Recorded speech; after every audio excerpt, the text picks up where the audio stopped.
principā, kas tad būs nākamais auto bez dzinēja. Kur parādīt, kādas bija, pieksim, bildes, jā, un viss akurāts, foršs auto.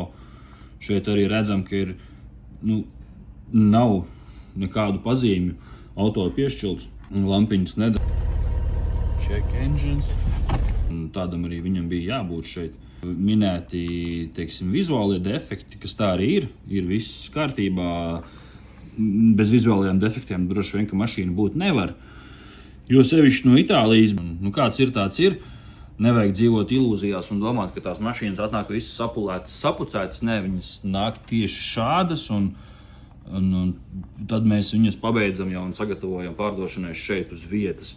Bet šajā gadījumā, principā, kas tad būs nākamais auto bez dzinēja, tā kā par šo mēs cīnīsimies, un tās ejam tālāk un parādīšu, kā aizpildīšu prasījumu, kleimu, ja, kā pareizi latviski būtu teikt, prasījums droši vien, ja, un tad skatīsimies, kas no tā sanāks.